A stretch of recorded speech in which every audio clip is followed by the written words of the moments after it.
What is up, you lovely listener? Welcome to another episode of Oversharing. Our guest today is an athlete turned mental conditioning coach for professional athletes, military personnel, and business professionals.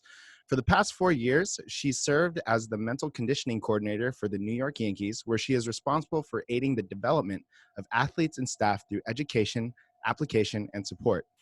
From the playing field to the boardroom, she helps elite performers develop mental toughness so they can be their best, regardless of circumstance. But before I speak too much, please allow Lauren Johnson to overshare. How you doing, Lauren? Hey, I'm good. Thanks so much for having me. Yeah, absolutely. I'm super pumped to talk to you. As you know, I've been following you for a while. I totally vibe with like everything you put out there. In some spots, I'm like, wow, damn, that was good. Like, I just like the same things, like simpatico. So I'm super pumped on that. And then also just to, the mindset, just what you do for a living is absolutely fascinating. I feel like, you ever watch Billions? Yeah. Yeah, you're like I should say I haven't really seen a lot of it. I've seen clips, but I've been told that some of my players are like, you're like Wendy. Yeah, you're like I a hope that's a real compliment. life Wendy Rhodes. I think I need a little bit more of that in my life. But before we go into any of that, I'd love to know, what were you like in high school? Oh man. I was somebody who had big dreams, but too afraid to follow them.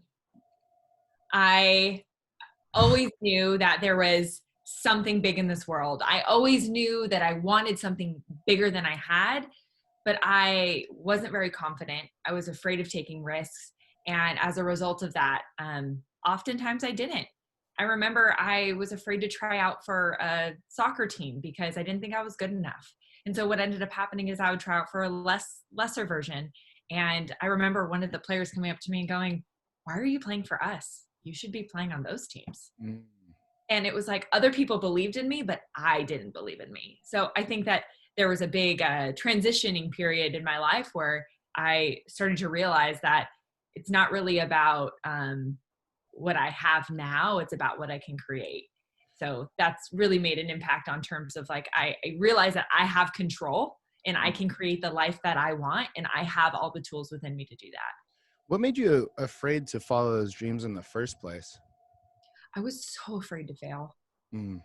I was terrified of failing. And I think it really stems, honestly, if we're going to like go real deep here, I think it really stems back to the way that I was raised. And I strongly believe that, I have awesome parents, but I think that one of the things that I was kind of instilled in me at a young age was this idea of I was loved more when I was successful. Mm. And there was this really weird connection that I figured out later on in my adult life, that I was so achievement oriented, and not always just because I simply have this like burning passion to like want something more, but that in some regards it connected to like the love that I received as a kid. And that's where I kind of realized that that connection existed. And so I was so fearful that if I didn't succeed, that somehow I was a failure. So it kind of connected also to my identity in a way. Do you remember any instances where you felt like you were unloved because of a failure? Yeah, definitely. And again, my dad, I love him, but one of the things that he did, and I'm sure that he would, again, I think he did the best that he could, but I also think that, he didn't know any better. And when he would reward me when I succeeded, Mm. and he wouldn't, say, he was proud of me when I didn't do well. He'd be like, "What do you need to do different?"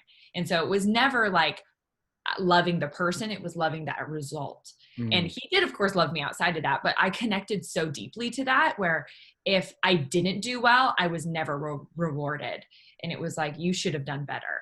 And I think that that's where I look back and and I go, okay, what can I learn from this so I can be different as a parent? And I think one of the things is rewarding the effort, not the outcome. Mm. Rewarding the process, not the result. Rewarding those things that are inherently like a character building thing than it is, and loving the person, not the result of that. So I think that that's one thing that I would say, I would like to do differently. Yeah. Are you a parent now? This is completely off of the high school thing. No, not yet. Not yet. That's an interesting point you bring up, because there's this idea of, I think Gary says it as like, we're not giving out seventh place trophies or anything like that. And I think that to a certain extent, rewarding the effort is definitely something that should be done. But, how then do you differentiate, like, let's say in somebody's development, whether it's a child or an adult, how do you differentiate, like, yeah, like we can reward the result, but at the end of the day, like, I mean, kind of got to reward the win, right? Oh, I totally agree. So I'm definitely not one for participation trophies. Okay, I totally disagree with that. I think that where I think that the difference lies is, again, in that process, not the result. And so I think that we have to learn when to celebrate and when to work harder. And Hmm. I do this a little bit in like a journal exercise, because I think that we have this default setting in our brain that tells us that we need to look for what's wrong and what's not right. And I think that we have to counterbalance that with what we can do right, or what we did do right. So that in my journaling, I do, what did you do well today? So I start with something and exercising that optimistic muscle. Then what can you do better next time? Because here's the thing, I don't want somebody to be like, oh, you did a great job, but you really didn't. Okay. That doesn't work for me. And that doesn't work for like 99.9% of my athletes that I work with. What I care more about is being realistic and noticing what is, like, honestly, like subtracting all of the emotional ties around that. So not what does it mean? No, what is that? Then what are we going to do about it? So I think that when, if you win, there's something about that that's really great. Okay, why did I win? What do I like? We want to celebrate those wins. And then if you fell short, okay, well, what did you do well? And what do you need to do better next time? I Mhm. think that a lot of times we always look at what do we need to do better next time? And we're too busy looking for what's next and not paying attention to also what makes us successful. What have we been doing well all along? Yeah, for sure. How can we like begin to separate our emotions from that process? Because I think, I don't know, for me personally as a human, I'm just like, if I don't win, it sucks. I feel as if I've gotten a little bit better of like understanding and respecting the process, but there's going to be some emotion tied, I'm sure. So how do you start working through something like that? Yeah, so there's this like system in place, right? There's an event, and then there's our response to our emotions, our story, what we tell ourselves about the event, and then our response. And so I think that what happens, like, I'm going to break it down really quick, and this is an unpopular opinion, I will say, because a lot of people, when I tell them this, they're like, at first they kind of like are like, what? I don't know, but the world doesn't come with meaning.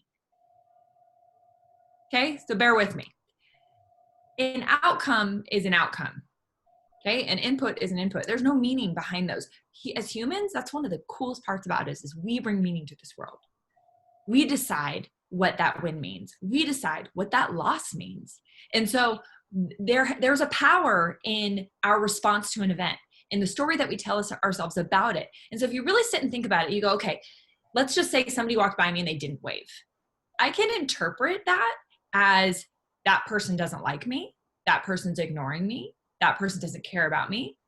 Or it's equally true and equally possible that that person could be having a bad day. Could be so occupied in their mind that they didn't even notice I was there. Hmm. And so I think that the story that we tell ourselves about what happens can really impact, or can really dictate how it impacts us. And so that's where the meaning piece, it's not to say I want to remove meaning, because I think that's the beauty of humans. Yeah. But I think it's deciding, we get to decide that meaning. We can be the designers of our brain, not simply the users of it. And so I think that's such a good, or an important piece, is that everything that happens to us can also happen for us. It doesn't always have to be a horrible thing. It doesn't always have to be a bad thing. Just because that's how the rest of the world interprets it doesn't necessarily mean it's true. And so to me, I think it's so important to audit the story that you tell yourself. Dude, should we just end the interview now? Cause that was good. I'm good. Like, so you started off as an athlete, right? What were you playing? I played soccer, and I played, oh man, since I was 5, and then all the way through college. Oh, nice. How did you get into, I guess there's maybe a, I wouldn't say normal, but you can make a connection between like sports performance and being an athlete. But how did you really get into the career that you have now? Yeah, it actually was all through athletics. I think that athletics was an area for me that not only challenged me in a lot of ways, but I enjoyed it. Like I had this passion for improving. And so I think it was always a challenge because there's always somebody that's better at something than you. And so I think for me, it was like, I knew that it was a never ending process. So that really connected me to it. And so then it was my senior year of college. And I just came back from a pretty bad concussion my junior year. And it was third game in, and this girl dribbles down the field and I'm defending, and she just takes a shot and just drives through the ball. And I go up to head it out, and I kind of blacked out for a quick second. And I realized kind of when I came to that, oh crap, I just got another concussion. And I already knew the feeling. I had already had 4 prior to that one. And I come off the field, and I mean, it gets confirmed. And my neurologist comes into the office and goes, Lauren, it's not safe for you to play.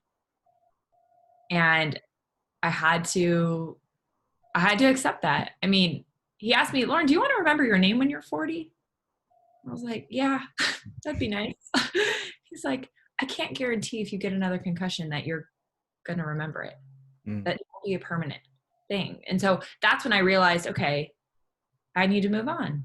As difficult as this is, I can't play anymore. And so thankfully I was a part of an awesome team that they were like, no, you're still part of the team. So I went to all the practices. I went to all the games. I was still on the sidelines, but I just wasn't playing. And man, my life changed during that time. And I just realized so many things. But one of the coolest things that led me to the career that I'm in now is I actually took an elective course in sports psychology. And I was the only person to sign up for it.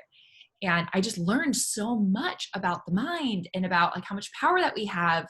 And I realized, okay, what kind of athlete would I have been? And I think I related to it so much because I was the athlete that needed that. Mm-hmm. And so I started kind of teaching this to people on the sideline, throughout our team, kind of without really knowing that I was. And I remember it was my senior year banquet, and I'm standing up there, and every senior has to say something. And I remember I did not plan for this, but it just came out. And I said, this was the most fulfilling year of soccer I have ever had. And I didn't step on the field once. And I didn't score 1 goal. And I didn't have 1 stat. It was because I was able to pour into others like I hadn't been before. And I learned the true definition of leadership is empowering others, not empowering yourself. And when you did that, man, does that fill you up? And I was like, this is what I got to do. Like, if I could feel like this on a daily basis, like, holy crap, that would not be work.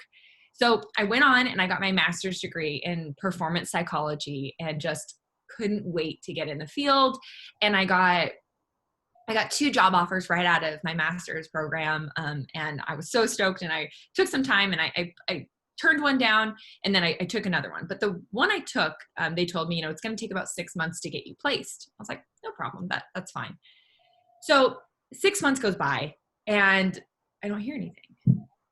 And I was like, So I sent them an email, and I was like, hey, just checking in to see about my job placement.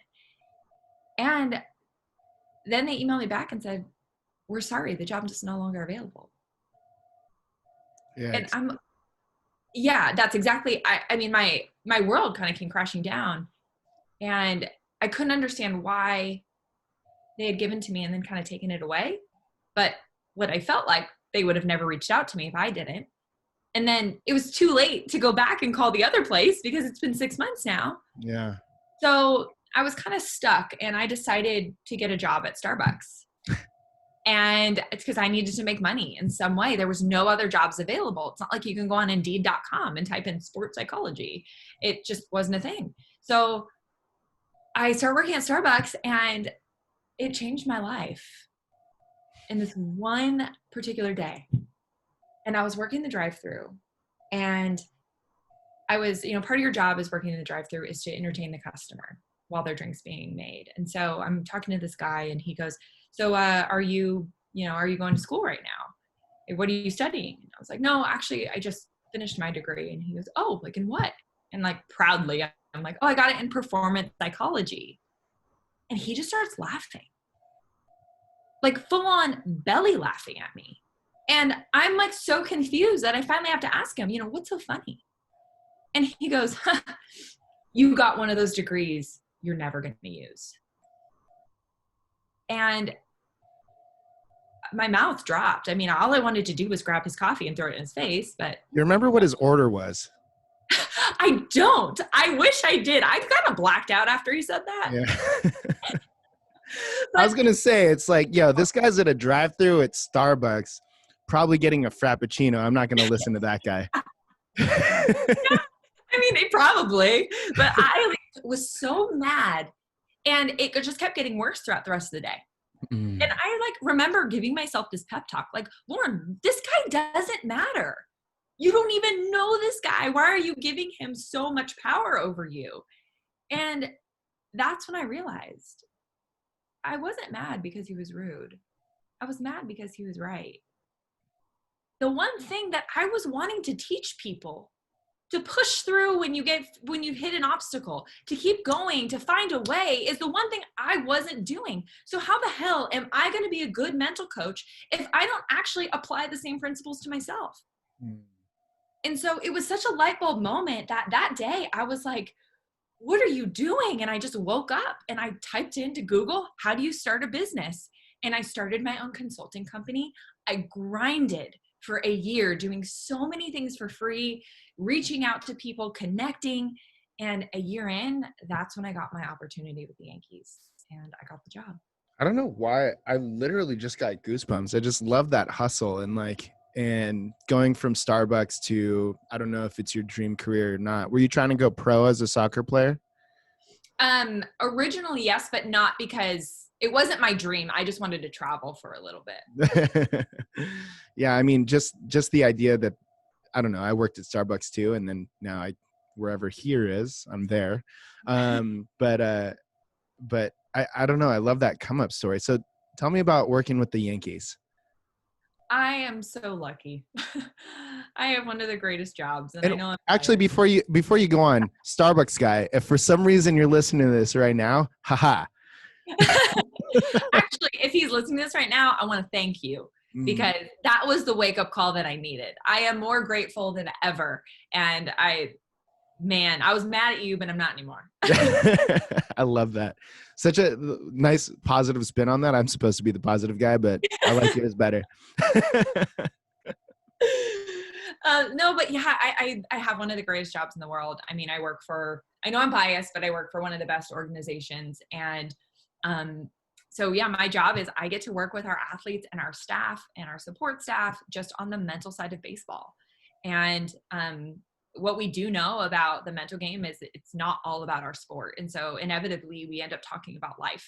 And I think that there's such a great connection from the mental game in any area to our own lives and how we manage, and how it's not just about being a good baseball player. It's about being a good friend. It's about being a good husband. It's about being a good boyfriend. It's about being a good son and brother. And so to me, I think that's where I find the most joy is I love getting them to the place. I love helping assist their mindset in a way, or at least open their eyes to some strategies that allows them to do what they do best and perform their best, whether that's on the field or at home or at work or whatever that looks like. Yeah. I'm kind of a big believer that, especially in the United States, we kind of associate, how well we perform in our careers, whether we're an athlete or a business owner or just, or working anywhere else for that matter.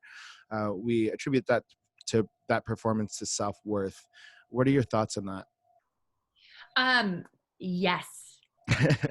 That's what I have to say to that. Yes. It's a big thing that we talk about, and identity when it comes to athletes is a really big topic, because the things that support our identity are the actions that we take.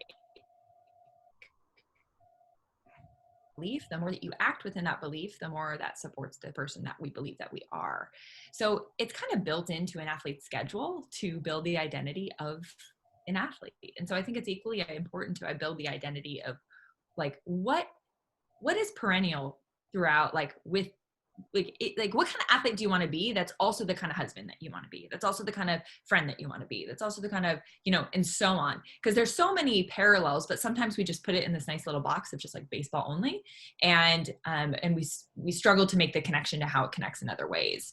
And so I think that's really important. And I was working with an athlete, see here, I don't know, many years ago.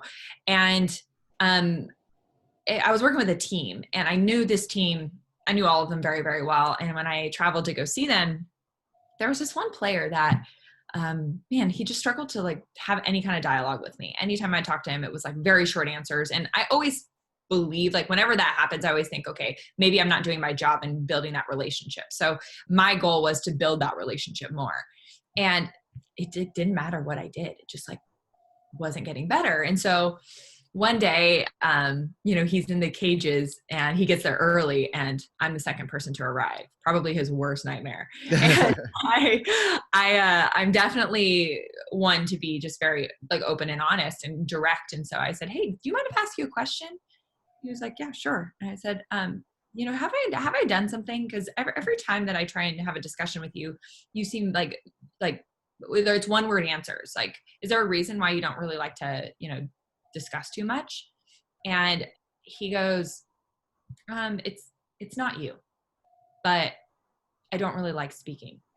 And I was like, I was so confused. I was like, okay, can you talk more about that? So we decided to meet later to talk about it. And he comes in and he's like, I'm not a very good speaker, so I just try not to speak. And I was like, who told you that? Like, what was the first time? Can you remember the first time you thought that? And he goes, after thinking a while, he's like, yeah, actually, when I was in, I don't know, I think it was third grade, he's like, I was asked to speak out loud and read a paragraph, and I was stuttering a lot, and I really struggled to get my words out, and I was told I'm not really good at speaking. He's like, so I just kind of avoid it. And so the belief that he had was, I'm not good at speaking. And so every time he didn't speak, he supported the identity of not being good at speaking. And so that's very, very common in our own beliefs. And so my question, I think, to the audience would be, who is it that you want to be? And then what's one small action that supports it? And then how can you apply that on a weekly, on a daily, on a monthly basis? Because the more that we, and James Clear puts it this way, everything that we do casts a vote for the person that we want to be. And so when you wake up and earn your sunrise every morning, you cast a vote for somebody that is dedicated, that is somebody that is hardworking, and somebody that is healthy. And so the question is, who is it that you want to be? And what actions, if you don't already have them in place, can you put in place that will support it? That every time you do that, you support the identity of being that kind of person. Again, this is my favorite podcast so far. Sorry to the 200 other guests, but this is so sick to me, because it's just like, I completely agree with you, but I think the idea of like, what's like imposter syndrome comes up quite a bit, especially, I'm involved with, let's say, a community of entrepreneurs and people who are looking to be high performing, or potentially like looking for a change. And they deal with that, imposter syndrome of like, I'm not there yet. And I kind of, not as eloquently as you or James Clear have put it, but it's like the second you start putting putting things into motion, you already are that person. But can you expand on how somebody can start to accept that new identity and lean into it, so that like they don't have that mental roadblock? Yeah. And you know what?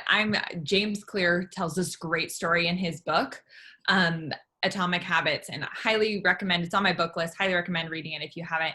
And I just think he nails it so well. And it's a really good description of this. He talks about the difference between two people that are trying to quit smoking. One person, when you go up to them and you offer them a smoke, they say, no, I'm trying to quit. And the other person, when you offer them a smoke, says, no, I'm not a smoker. The difference is subtle, but it is also impactful. One person still believes that they are a smoker and they're trying to quit. So they're not there yet, but they still have the belief that they are a smoker. So if you're saying, I'm trying not to eat unhealthy, you still believe that you are somebody that eats unhealthy. And therefore, after some time, there's probably going to be a chance where you do eat unhealthy. And then there's the person that does not no longer subscribes to the belief or to the identity that they are a smoker. No, I'm not a smoker. Both are rejecting. Both are saying the same thing, that no, I don't want to smoke, but one still carries the identity while the other doesn't. And so I'd say that the way that you speak to yourself will change the way that things impact you. And so there's right there that small difference in the way that you speak to yourself and the way that you carry around your identity makes a big impact in what you actually choose to do, because our beliefs drive our behaviors. Do you help athletes or anybody else that you coach start putting together affirmations like that to start speaking to themselves better? Do they think it's weird? Some of them. Yeah. And I will tell you, full disclosure, this is what I tell all of my athletes. I was like, look, I'm going to give you something and I need your feedback if you hate it. I'm not saying you have to like everything, because I'm more creative than that. So if you don't like something, we're going to find a different way. However, I don't want you to just force it. But I do want you to try it. Mm-hmm. So that's one of the things that I talk about. And I like to talk about not just what I want them to do, but why I want them to do it. Because I just think that, people, even if you're a boss, like, people aren't just going to do what you say. They have to understand why. And the more that they understand why and they can buy into that, the more likely they are to carry out whatever it is that you say. So that's where I really dive into the psychology of it with them and their own psychology. And I show them by helping them connecting the dots. And so, yeah, I get some mixed reviews. And one of the exercises that I actually show a lot of people, and I'll share with you, is this exercise called the I am exercise. And the question I ask is, what aren't you very good at? And let me tell you, I'm like, I need 20. People get through that list like no big deal. They're like, things they're not good at. Yeah, I'm not good at this. I'm not very good at this. I need to improve here. I need to do this better. Like, it's nobody's business. And then I say, I want you to know what you are good at. What are your strengths? What are the things that you bring to the table? Like, what are the words that follow I am? Well, what are those? And I need 20. Let me tell you, that is the most agonizing exercise for every single person I work with, whether it's business, whether it's athletics, whether it's military. It's their least favorite. And I do that to show how easy it is to find the bad and how difficult it is to find the good. It's not like I'm trying to say, like, let's just lie to ourselves and come up with this great list that we can just pretend at. These are things that you actually believe. But it goes to show the reason why that's easy is the same reason it's easy for a runner to run a mile versus climbing a mountain, because they've trained for it. We have trained our brains so well to find the things that we're not very good at. And so we need to get more reps in the things that we are and reminding ourselves of those things, because the best athletes, the best businessmen and women, the best, you name it, they're not only their biggest fan, but they're also their biggest critic. So the critic part, most people got down. The fan part is the part that we really need. And they know when to employ either one of those. And they know when to really fall into that line of like, okay, I need to remind myself of these things that I am good at, because man, I'm really lacking confidence right now, but I know that that's just because of X, Y, and Z. Like, I am these things. And so I actually have a note in my phone, and I encourage everybody to do this, where it's literally a list of 20 things that I am. And that when I get in those modes where I get discouraged or I get frustrated with myself, or I find myself beating myself up and I suddenly don't believe that I'm enough, I go back and I read that list. And I remind myself, no, you are good at this. No, you are this. No, you are courageous. No, you can take risks. No, you are resilient. So even if you do take risk and it doesn't work out, you can get back up. You've done it before. And that is a good reminder, because so many of us remind ourselves the things we aren't good at.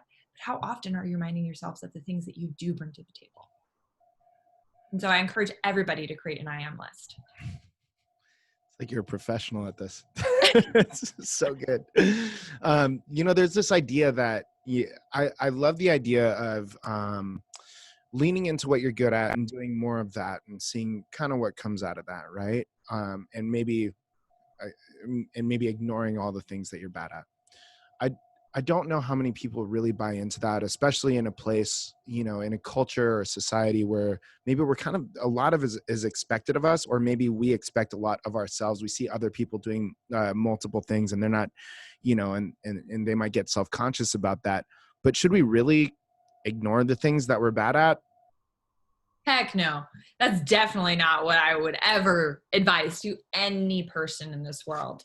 Um, I want you to think of it almost like a balancing act. Okay. Anything taken to an extreme can become a detriment. So if we're too positive all the time, never looking at the negative, we can really kind of live in this fantasy world where we're not really aware of our true strengths and our weaknesses. We're not really aware of really where we fit in. We're just kind of ignoring and almost what's the word I'm looking for? Avoiding the truth. So I never want that. But we need to also pay attention to the other end of it. So if we're only looking at the bad, if we're only looking at the things that we need to improve, then what can happen is we just like really lose our confidence. We are very risk averse, and we're, like I was saying, even in high school, I was so afraid to fail that I like was risk averse. I would just take the safe road. I would never take risk. I would never put myself out there. But what I have to say to that is that how do you know how far you can go if you don't risk failure? Mm, How do you know your 1 rep max in the gym if you don't lift a failure? no. You know, and that goes for everything. How do you know how good your business can be if you don't risk that? How do you know how good you can be if you don't risk that? And so for me, I think that that's actually precisely why we risk it, is to learn exactly what it is that we need to improve, because improvement is a never ending game. The goal is never to finish the climb. It's to master the one in front of you, all the while knowing that when you get to the top of that mountain, it's going to reveal several more. It never ends. And I think that when you begin to believe that you are a finished product, that is when you begin to set yourself backwards. Mm. Because we're never in my mentor, Justin Suez, says this: you're never too good to get better. And so don't buy into that belief. Man, you know, thank you for that affirmation, for one, because, you know, I think I want to say that potentially I've gotten heat for always trying to be better than what I am, or maybe promoting that idea throughout other people. But I completely agree with you, that, I mean, he says it best, right? You're never too good to get better. And I think that's incredible. But is there, like, do you feel like there's like enough is enough? Like today is like, maybe I should take a break from training right now. Like, when does that come up? Yeah, I think that there's, again, anything taken to an extreme can be a detriment. I think that Mm, there's, I don't think balance is ever 50-50. But I do think that there is some sort of balance, and it probably looks a little bit different for every person. yeah. And so, yeah, I do think there's time where self-care comes into play, and that can be risked if we don't manage taking time. And because if you think about it, there's different areas of our lives that need attention, whether it's a personal one, whether it's a spiritual one, whether it's a health and fitness one, and so on. And there's all these different areas. And if we go all in on one, some of the others are going to suffer. Hmm. If we go on a couple, there are some others that are going to suffer. So it's really what I think matters is first getting very clear on what it is that you want. And then also getting clear on what's going to be required of you to do that. And then recognize, is that something you're willing to do? Because I do think that some things will require some sacrifice. And those moments where maybe normally somebody would say, okay, I need to like, take a step back. And for you, knowing what it is that you want, you have to keep going, or you have to push through. So I think it really depends, but I definitely don't think it's all or nothing all the time. I definitely think that there's times where we need to take a step back. And a lot of times it's that step back that really helps propel us forward and refuel us to keep going. Hmm. Yeah, I like what you're saying. Like, extremes on either end can be a detriment. Yoda says, "Only the Sith, only the Sith operate in absolutes," and that's something I definitely live by. So true. So true. So I love. wise. I love this idea of self-care that you brought up, and I think this is by the way, this is nothing like the questions that I sent you, but I like this better. So thanks for rolling Perfect. with it. Um, the idea of self-care is interesting. Especially with social media psychology out there, there's, I would venture to say that 4 years ago, hustle culture was the thing. That's not necessarily, you know, the that's not necessarily like healthy for an individual to, because they are working in that extreme. And now I would go ahead and say that almost the self-care culture is now something else that's coming up quite a bit as well too. And I also believe that could be a detriment. But what I think is confusing to some, that might be confusing, is some people might associate having 2 bottles of wine with their friends on Friday and Saturday as self-care. I personally look at that as detrimental, you know what I mean? Or even binge watching a Netflix series for 6 hours. Like, I don't know if that's really good for you or not. So I guess my question to you is, what do you consider to be healthy self-care? Yeah, I think it depends on the person. Like, I don't think there's anything wrong with having a bottle of wine on the weekend, but it depends on what your goals are, right? If your goal is to be healthy, that's probably not the best thing to be doing on your weekend. Like, if your goal is to, is to lessen the amount of sugar in your system, then probably not a good idea. So I would say it also needs to pertain to like what it is that you want.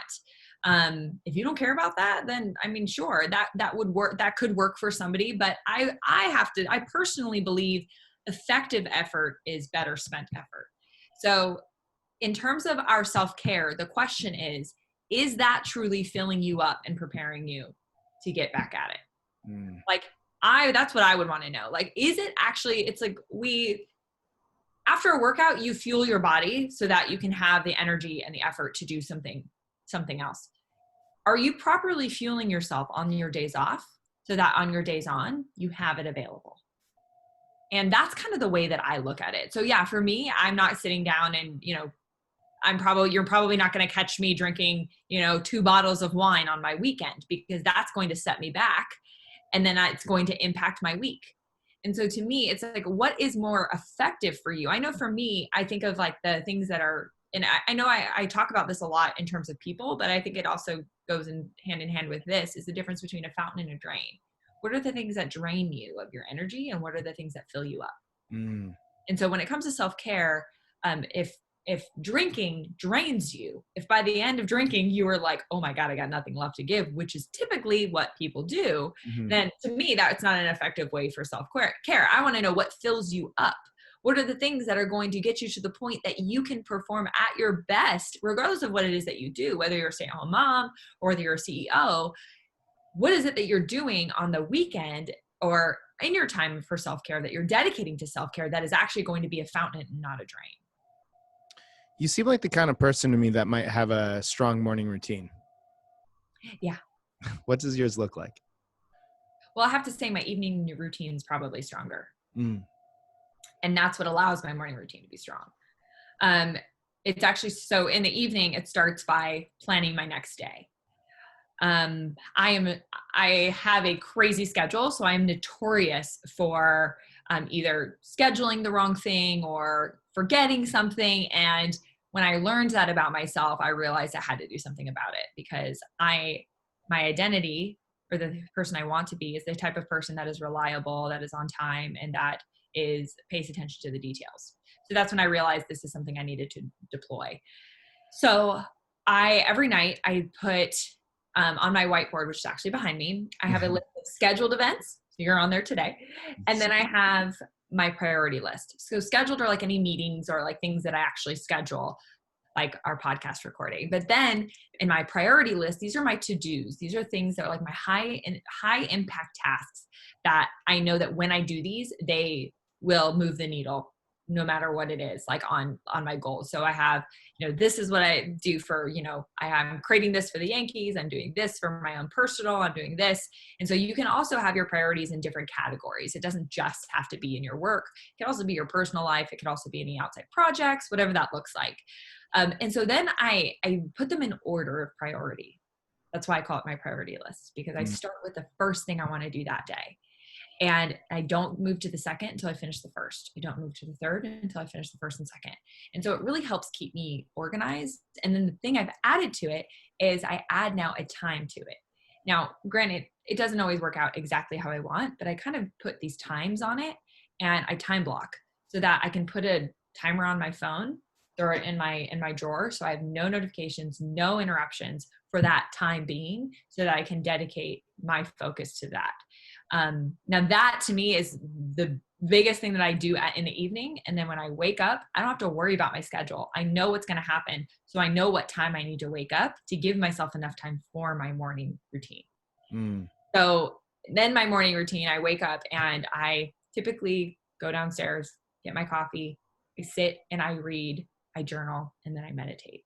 Those are my non-negotiables. Those get me started. Those create morning momentum. And I think that things in motion tend to stay in motion. And so when I start my day in the right direction, man, it just kind of creates that momentum for the rest of the day. Yeah. I would love if you were the spokesperson for Earn Your Sunrise, because you said that a lot better than I do most of the time. So that's awesome. I'd be happy to. I love the saying though, because it's so true. Like, we are not given anything. We are not like, there's this like entitlement thing that I can't stand, because we are not owed anything in this life. We earn it on a daily basis. If you want to be fit, you got to do the work.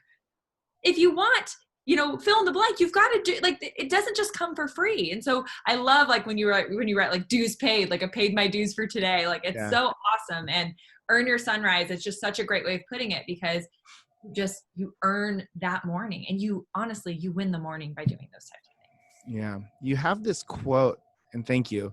You have this quote: words don't come spring training, or words don't count come spring training. Words don't count come training camp. Words don't count come game day. Either you did the work or you didn't. Stop making excuses. Stop procrastinating. Stop trying to skip the struggle. Show up, be accountable, put in the work. I think a lot of what you've shared with us so far today is very like, it feels good. Like, it's doing that. But at what point are you dealing with, I wouldn't say clients, but one of your athletes or something like that, where you're just like, dude, you really got to get out of it. You got to get out of this funk. And at one point or another, it's like, now you just got to work. Can you talk about when, like, the patterns that maybe you see where somebody is just starting to make excuses for themselves, and how do you break those? Oh, this is so good. I know. I smiled because I'm like, I'm so pumped for this. Yes, this is so good. I actually had this question come up on another podcast, and they asked, she was a nutritionist, and she goes, I give my clients like every single thing, like even if it's like one small thing, but I create their entire meal plan, everything, their grocery list, like all they have to do is just do it. And I give them the smallest task. It's not a big task. And still they don't do it. And to me, I was like, well, that's because there's a need that is greater than the need to get healthy. There is a need that is greater than being honest with ourselves. There's a need that is greater than getting fit, than doing the work, whatever that is. And so when our need to look good is greater than our need to be good, you're never going to be good.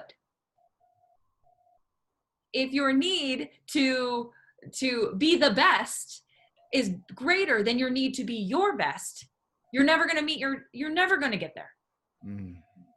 And so my challenge would be, what needs are you placing above the things that are most important? And a lot of times it comes down to having to get honest, having to look ourselves in the mirror and going, because you can't lie to yourself. You can lie to other people. But when you look in the mirror and you ask yourself, did you do that? You know you didn't. You may say the words, oh yeah, well, it's because of this, but you know you didn't. And every time you do not put in the effort and you put in the work, what you're doing is you're creating a gap in your confidence. And so if you go into something and you're not feeling great about it, it's because of every single time you were supposed to, and you said you would, and you didn't. That's what it's from. And so if you want to improve in that area, you've got to get honest with yourself, and not just honest, but then you have to keep the promises that you make. And that is one of the biggest things that I'm so passionate about, because I just don't think that things are given to us. I don't think things are just going to happen for us. You have to go out there and you have to do it. And if you tell me you want to get better, but you're busy, you don't have time, and you're watching Netflix all day, Oh, you have time. You're not making time. So what that tells me is it's not that important to you. And so when I have athletes that say, this is so important, I really want to make it to the big leagues, I'm like, really? Well, let's look at your behaviors. Let's audit those, because your behaviors say different. And if you want to know if somebody really, really cares about something, don't listen to their words, listen to their behaviors. That's so heavy, man. but I mean, it's absolutely true. That's, I think that's the biggest excuse that people make for themselves is they don't have the time, right? Yes. And the question you need to ask yourself, if you're telling yourself, I don't have the time, the next question you might need to ask yourself is, what am I making time for? Love that. And then look at that list. And is there something you can eliminate? Because when I started eliminating like TV, man, time opened up in my schedule. When I started like eliminating like checking social media, and I realized how much time I was spending on it, I had some time open up for me. Yeah. And so there might be some things that a lot of times people think you need to do more, but doing more is not always better. A lot of times it has less to do with adding and more to do with subtracting. And so is there something in your life that you can subtract that would allow you and open up the space for you to do the thing that you said you've been wanting to do and haven't? Who keeps you accountable for all this? Ooh, it's a great question. One, the mirror. I think somebody asked me this the other day. They're like, do you ever have a bad day? And I'm like, okay, hold on. Hell yes, I do. And here's the difference. A lot of people are like, wait, you're a mental coach. You can't think that way. It's like, wait a second. I'm a coach, but I'm also human.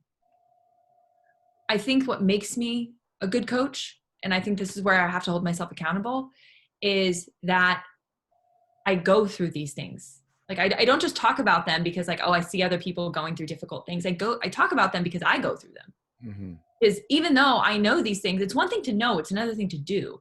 So education is not enough. Application is where really things crystallize. And so if I'm not able to be honest about the fact that I go through all of this stuff, I still fear failure. I still fear not being good enough. I still struggle with being consistent. I still struggle with my habits. And so I do have to have these conversations with myself and go, wait a second. My brain still tells me, oh, you know what, just stay in bed. You don't need to get up and work out. And I have that battle with myself almost on the daily. And so I think that it's super important to know that that these things are normal and they're going to happen, and they even happen for me. And I'm sorry, I actually lost my train of thought. I was asking who kept you, or who keeps you. Yes, thank you. See, you're holding me accountable right now. The other person is my husband. My husband and I, he'll definitely be like, hey, Lauren, like you need to take a break, or hey, come on, you got this. And we actually have this saying that we say to each other, and we actually said it in our vows, that it's a story from David Goggins. And he talks about, he talks about the difference between these like two teams. And one team, they called themselves Boat Crew 2 because in training, I think it was Buds. And they called each other boat Crew 2 because the point of the drill sergeants was to break you down, but they flipped it on its head. They're like, our goal is to break them down. And so they called themselves like Boat Crew 2, like nothing's going to break us. And so Jake and I, we always call each other like, hey, Boat Crew 2, let's go. And so it's kind of like our little thing. When one of us is struggling, we remind each other like, hey, remember, you got this. You're good enough. You can do this. This is risky, but I'm here to support you, like Boat Crew 2.